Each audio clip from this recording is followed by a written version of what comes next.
No ar, os sons, as imagens, os movimentos, as pessoas e as cores de todas as artes. O Ministério da Cultura e o Grupo Curimbaba apresentam Da Cor da Cultura.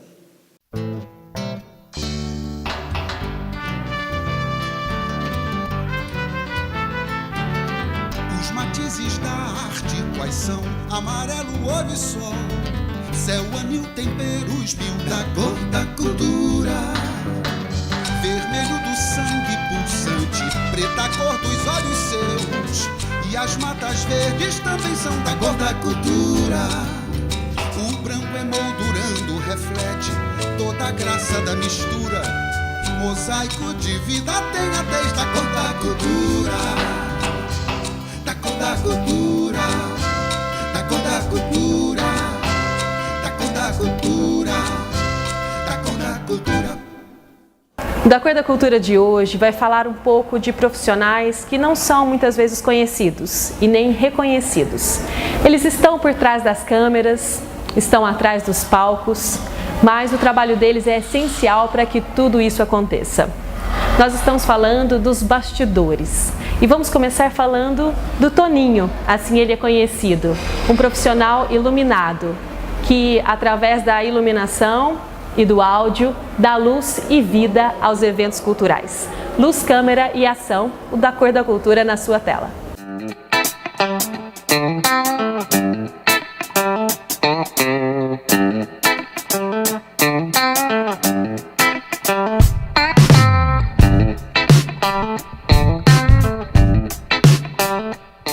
Bom, no espetáculo, as pessoas têm que entender que, assim, olha, a pessoa que vai assistir um espetáculo, quando ele vê o espetáculo pronto, né, ele não imagina o trabalho que tem atrás desse espetáculo, que muito antes do espetáculo acontecer no palco, ele já está acontecendo nos bastidores, né, que é onde que entram os técnicos, cenógrafo, iluminador, sonoplasta, né, os técnicos entram trabalhando, até mesmo a parte de direção, a parte de contra-regragem, né, que aquela pessoa que entrega um elemento cênico, ele faz parte, que ele está dentro dos bastidores, ele não é visto pelo público, mas eu considero assim, não porque eu faço parte desse setor, mas é tão importante quanto o ator, né, porque se você não tiver um respaldo legal, uma técnica legal, se você não tiver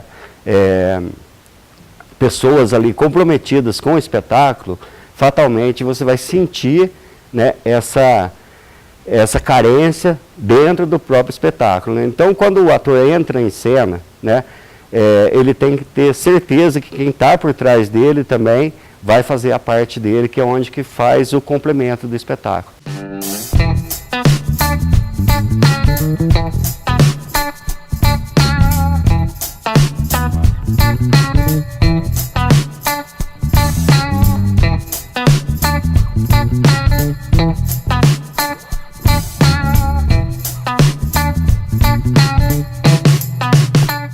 No caso da iluminação, que é onde eu mais atuo, né, eu atuo em outras áreas também, mas no caso de iluminação, que eu atuo nos espetáculos com mais intensidade, eu, quando vou ver o espetáculo, assim, que eu vou fazer um desenho de luz para aquele espetáculo, eu imagino que eu vou pintar uma cena que está em branco, né? Então, a gente precisa ter critérios, pesquisar, não é difícil, hoje você tem muita informação, né, para você poder colorir aquela cena de uma maneira que você não deforme a cena.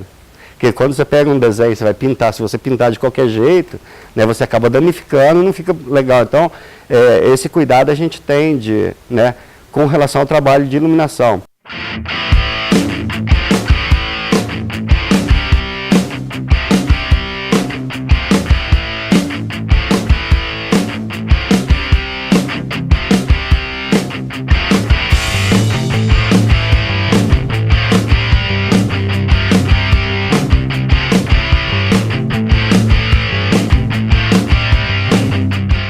Olha, com relação a cores, é o seguinte, a gente tem uma gama de cor que vai do violeta até o vermelho, assim, então, né, começa com cores frias até as cores mais quentes.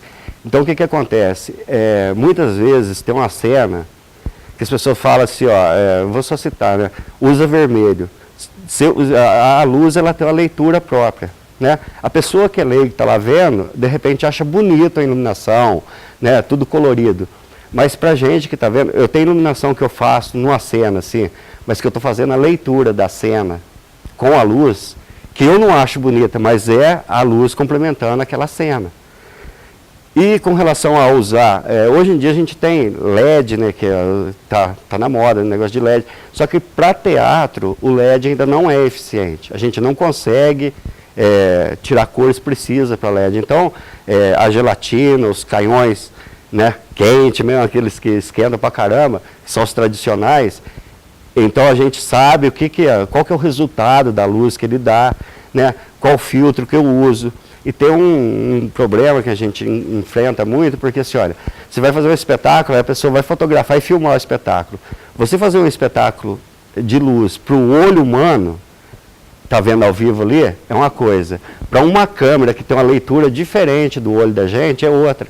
Então, de repente, você usa cores que para o olho humano tá legal, mas depois numa filmagem fica deficiente. Então, assim, olha, o que eu sempre converso com o pessoal quando eu vou fazer iluminação, eu falo, olha, para gravar um DVD, por exemplo, festa que tem crianças dançando lá, que o pai está lá fotografando.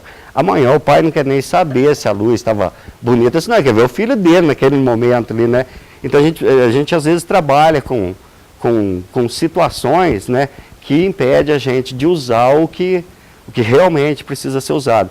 Quando já é um espetáculo assim, que é mais profissional, né? Que as pessoas falam, não, isso aqui é um espetáculo para teatro, né? Aí a gente vai trabalhar a luz, aí você tem aquele lance da afinação, de recortar, né, cena por cena, gravar a intensidade, né?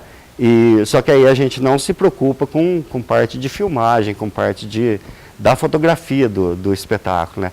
É um espetáculo que é para ser apresentado para o público, não, né, que amanhã as pessoas vão querer ver. Então tem diferença, né? Luz de teatro, luz de show, luz de cinema, né? De TV.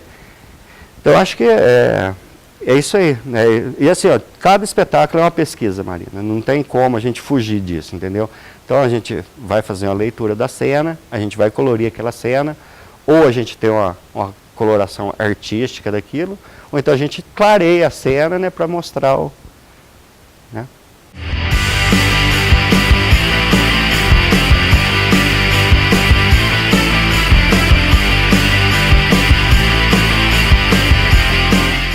Bom, com relação a som, é o seguinte, existe uma técnica de som, que é onde você monta um equipamento, você põe aquilo para funcionar, você equaliza, aquilo vai sair nas caixas de uma maneira agradável para o ouvido humano, né? Então, por exemplo, tem, a gente chama de periféricos, que a gente faz a correção desse áudio, né, para o público, corta frequências que estão sobrando, compensa que estão faltando. Chega o resultado que às vezes você está ouvindo um som e fala, esse som não está legal, ou esse está muito bom, esse som, né? No caso de uma banda tocando, por exemplo. Já no caso de teatro, né, sonoplastia de teatro é outra coisa, né? Porque assim, olha, existe hoje em dia, a gente vê muito essas pessoas usar CD, pega uma música lá, corta um pedacinho, põe, entra na cena. É bacana também, mas... eu gosto muito, eu particularmente gosto muito com relação à sonoplastia, né, que é diferente de sonorização, que é, por exemplo, no teatro da gente criar a sonoplastia, né? Você faz um barulho de raio, você vai na natureza, você tem uns passarinhos cantando, você coletar aquele áudio, depois você jogar aquele inserido no espetáculo. Eu acho muito mais bacana do que, porque assim, o equipamento você pega lá, hoje tem processador, você processa o som, né? Fica agradável para todo mundo, a banda vai lá e toca. Mas no caso de sonoplastia é diferente, Marina, né? Estou falando no caso de teatro, que é onde que eu estou mais envolvido, né? Que você, por exemplo, tem uma batida de uma porta, você vai lá e faz aquela batida daquela porta, capta esse áudio, depois você trabalha esse áudio, depois você vai e introduz esse áudio no espetáculo. Isso a gente chama de pesquisa também, de laboratório, né, que a gente vai fazendo. Tem coisa que a gente faz, não usa, descarta, né, vai atrás de outro, ou esse não deu certo, não ficou legal. Então assim, olha, esse eu acho bacana, e quando você vê o resultado disso numa peça, né, já cheguei a fazer sonoplastia de peça ao vivo, né? Um microfone na cabine e a gente fazendo a sonoplastia ao vivo, né? Isso é bacana, porque você está interagindo com... Porque assim, olha, como um negócio de bastidores, a gente que trabalha num grupo, a gente sabe que não existe divisão entre ator e as pessoas que estão no bastidor. Todo mundo no espetáculo está trabalhando em conjunto, né? Quem aparece lá é o ator, a atriz que está ali em cena, né? Mas atrás deles tem uma equipe ali que também está trabalhando junto, que faz toda a diferença. Se o pessoal é bacana, se o pessoal sabe o que está fazendo ali, faz toda a diferença no resultado final no espetáculo, né? Então, acho que é isso.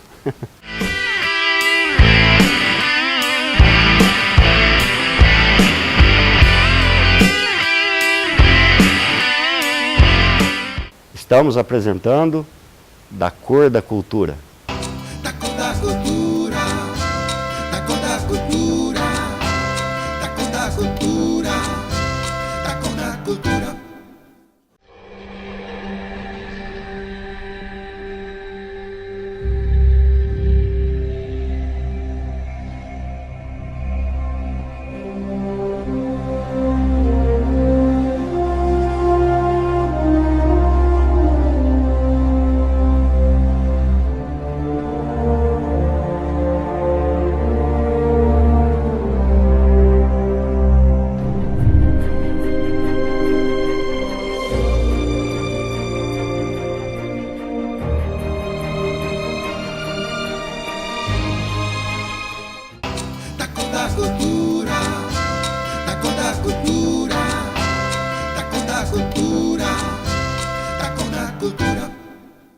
Fábio Júnior e Jean. O trabalho dessa dupla é cuidar da produção de vários artistas. Eles começam logo cedo pela manhã e o trabalho deles não tem hora para terminar.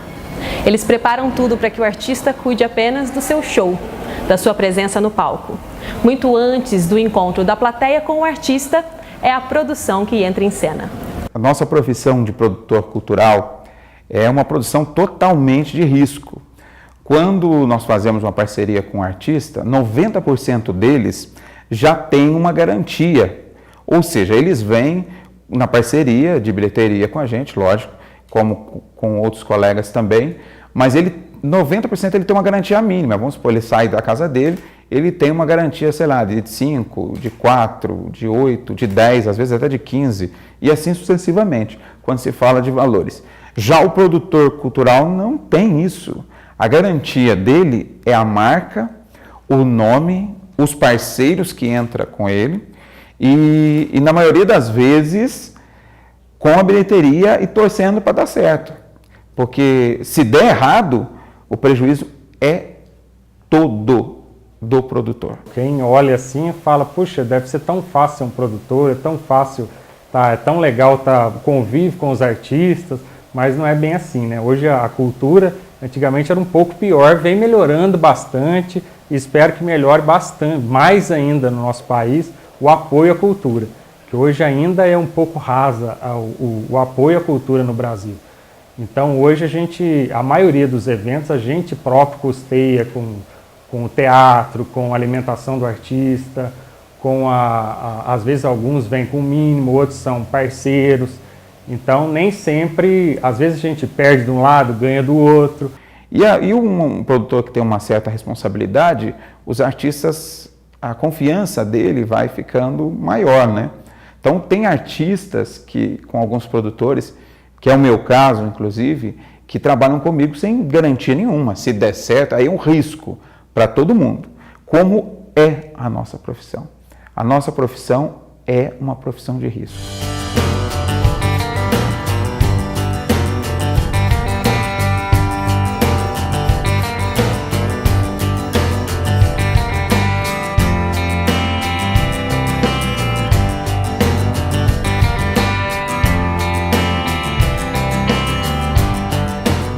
Eu tive um privilégio muito grande.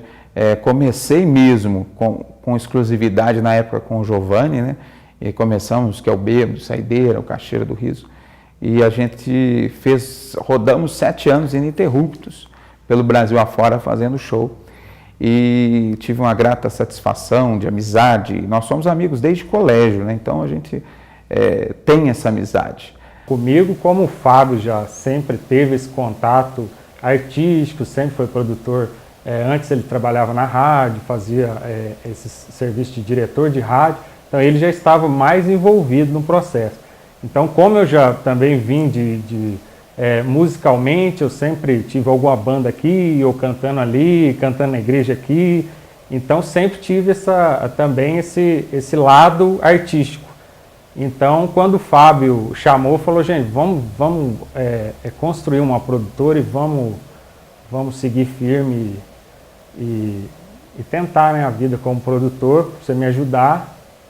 E foi assim que eu caí meio de paraquedas. Mas estou amando, 7 anos já que a gente tá junto nessa empreitada, e está bem bacana, bem legal.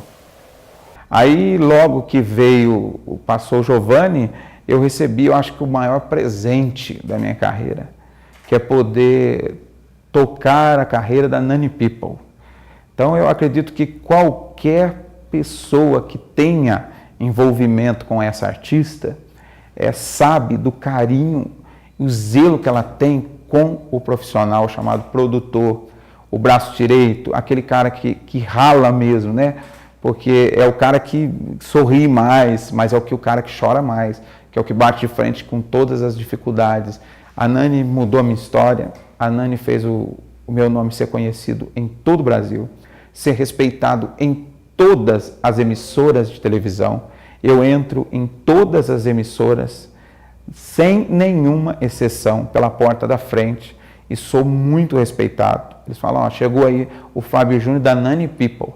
Então, não me tornei mais o Fábio Júnior da FJ, o Fábio Júnior do teatro, o Fábio Júnior cantor, se tornou o Fábio da Nani People, pelo respeito que ela impôs no meu nome. Sim, profissionalismo, seriedade, humanidade e generosidade. É assim que eu me sinto trabalhando com a Fábio Júnior Produções, essa empresa que só faz fazer bonito no mercado brasileiro, seja em pequenos, médios ou eventos de portes assim inenarráveis. Estou muito feliz de fazer parte deste cast e fazer com que essa empresa prospere cada vez mais. Fui!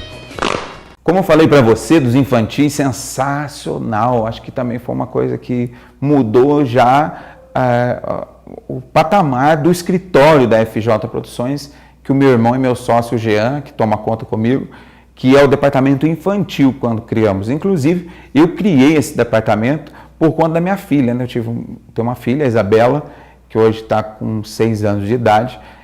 Eu criei esse departamento por conta dela. Quando comecei, eu fui atrás do pessoal de Campinas, da Bromélia, que são donos da Galinha Pintadinha, para fazer o show de teatro. E ali nós começamos a dar um pontapé inicial a um departamento que crescia demais na FJ Produções. E nós começamos a fazer show de teatro com a Galinha, foi um sucesso. Chegamos a lotar ginásios com a turnê da Galinha Pintadinha oficial no Brasil. Aí depois tomamos gosto com os infantis, eu fiz uma parceria com o Palavra Cantada, fizemos alguns shows juntos. Aí depois veio Patati Patatá, que foi também uma explosão, e começamos a rodar e fazer shows juntos, e eu vendo o sorriso das crianças. É uma coisa incrível quando você abre um show, principalmente do Patati, que você canta a musiquinha dele, se você quer sorrir, aí você vê milhões de vozes cantando, com o Patati. Então, isso é muito gratificante. As crianças, a emoção, o sorriso, aquela energia que vem para a gente da criança, dá um gás espetacular. Então, isso fez com que a FJ crescesse muito. Aí veio os parceiros da Discover, com a Exim, esses enlatados que têm feito sucesso no Brasil. A gente acabou abraçando e rodando. Aí veio o fenômeno que foi o Frozen, que rodou também, foi muito bacana. Principalmente quando é o infantil, é muito bacana, porque a gente mexe com o imaginário da criança, que quando eu era pequeno, por exemplo, eu sempre queria ver aquilo que eu assistia em tamanhos gigantes no teatro, e nunca tive essa oportunidade. Então, ver hoje um olhar da criança, aquele brilho no olhar da criança, sempre é muito especial para a gente. Oi, galerinha da FJ! Nós, Patati Patatá, estamos aqui para deixar um super beijo Especial para vocês. Beijinho. Tchau, tchau. Alô, pessoal da FJ Produções. FJ Produções? Lá de Poço de Caldas, mineirinho, rapaz. Mineirinho, olha. Mineirinho demais. Uai. Rapaz do céu, obrigado a vocês. A gente fez uma turnê, eu e Dedé Santana juntos aqui, com o apoio desses queridos Fabinho e Jean, lá da FJ Produções de Poço de Caldas. São Já viraram padrinho nosso É. também. Muito obrigado, viu? Valeu mesmo, cara. Ponta firme esses dois mineiros. Um abraço, sucesso, meninos. Beijo. Bom, eu gostaria de que as pessoas, não só os produtores, e os produtores que estão iniciando, ou que querem entrar nessa carreira, é uma carreira árdua, mas é recompensante. Para a gente que faz, a gente está levando a cultura, já que a formação do cidadão hoje está dentro tanto da cultura, como educação, como esporte. Outra vez eu cheguei tarde e te encontro acordada.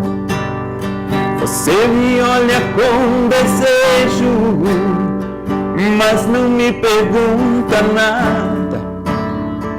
Trago o cheiro de outro alguém, outro ombro, outra cama, mas me abraça com ternura, jura que me ama. Estamos apresentando Da Cor da Cultura. Da cor da cultura, da cor da cultura, da cor da cultura, da cor da cultura.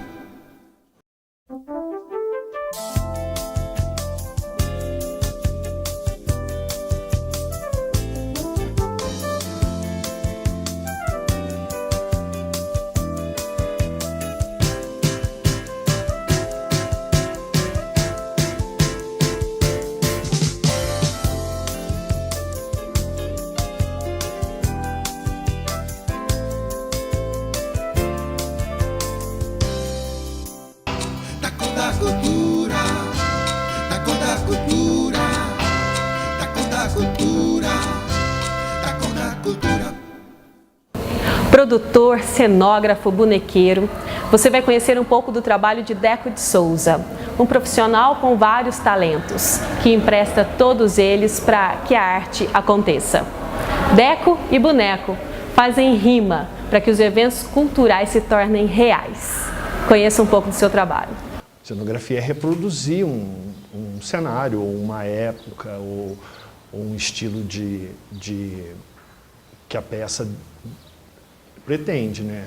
No caso, assim, normalmente a gente tem que fazer uma pesquisa sobre época ou sobre o estilo que eles querem, e aí faz alguns desenhos, vai até ser aprovado para produzir o cenário. Normalmente para peça ou musical. Eu ultimamente, os que eu fiz foi basicamente para musicais. Eu sempre gostei muito. Eu acho que na minha geração tinha o Vila Sésamo, que é do mesmo criador do Muppet Show. E eu cresci assistindo Vila Sésamo, e aí eu botei na minha cabeça que eu gostava muito de desenho animado, bonecos, e eu gostei muito daquilo. E desde muito criança eu comecei a me envolver com desenho, com estudar como é que fazia, e errando muito, tentando fazer e tentando esculpir. Aí depois, por um período, eu fiz alguns bonecos para charanga, então ali eu desenvolvi mais alguma... Aí fiz um curso com o Giramundo, quando eles vieram aqui, e aí aprendi muita coisa. Só que não existe um curso específico, eu acho. Acho que você tem que ir indo atrás e pesquisando.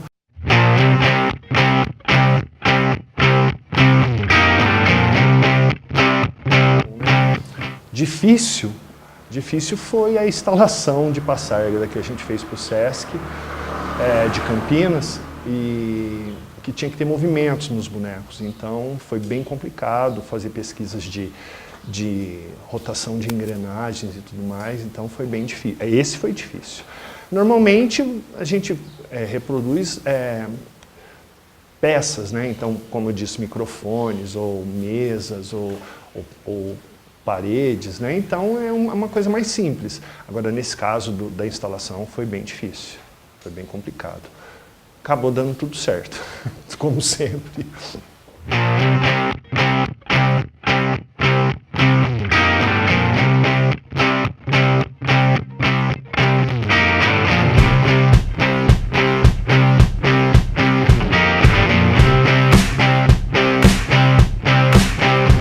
A questão dos bonecos é muito variada, porque assim, a gente trabalha com alguns bonecos como no caso, que é cenográfico, que normalmente é colocado ou em parque ou em jardins.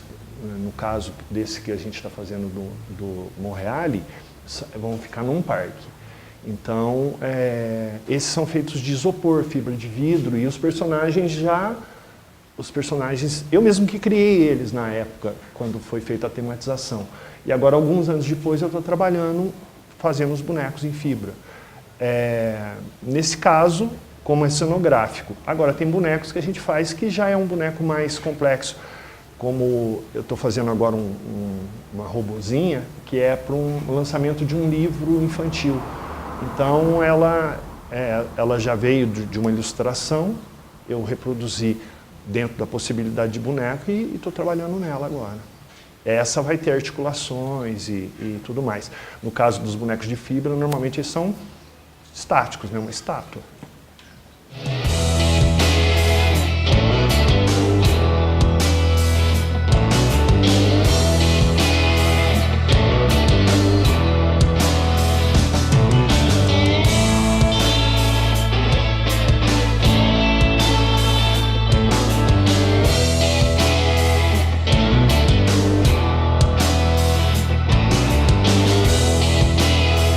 O processo de produção é muito variado. Muitas vezes a gente pode trabalhar com madeira, ou às vezes espuma, ou isopor. Cada caso é um caso, né? No caso do cenário, quando ele é, como o caso, vamos dizer que o último que eu fiz, né, da Era de Ouro do Rádio, era uma rádio dos anos 50. Então a gente teve que trabalhar pesquisar como era a Rádio Nacional, aí fizemos as tapadeiras, que são as paredes, e fizemos réplicas de microfone antigo, fizemos vários acessórios para o espetáculo. No caso, foi uma pesquisa mais relacionada aos anos 50. Então a gente usou isopor, madeira, tecido, e depois fomos lá montar, e aí a outra parte que é também uma doideira.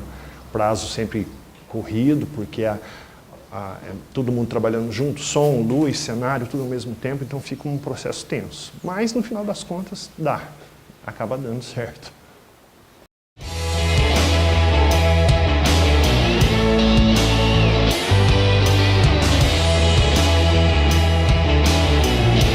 Quanto a gostar e trabalhar, eu acho assim, tudo que você faz, você tem que fazer com vontade, com bastante esperança.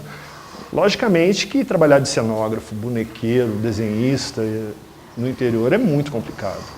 Mas, insistindo, devagar a gente passou por algumas dificuldades, porque, lógico, né, não é constante, não era tão constante o trabalho como é agora. Agora a gente tem uma rotatividade legal. Então, assim, dá para dizer que tem que ter fé. Tem que ter fé, insistir. Eu até de verdade eu nem divulgo tanto, porque eu não tenho onde divulgar. As pessoas que me contratam acabam umas indicando para o outro, entendeu? Porque não adianta eu anunciar que eu faço cenário num comercial, porque não existe assim, não é aberto, não é fácil assim. Então eu tenho que fazer alguma coisa que a pessoa goste e depois o outro fica sabendo e assim vai.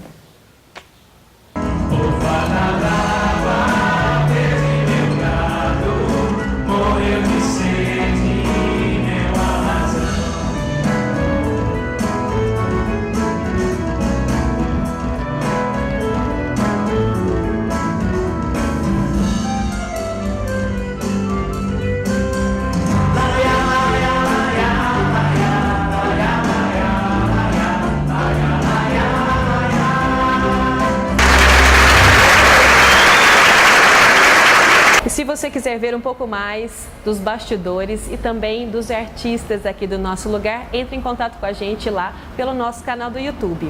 Nós guardamos fotos especiais para vocês na nossa página do Facebook. Encontro vocês por lá. Até mais!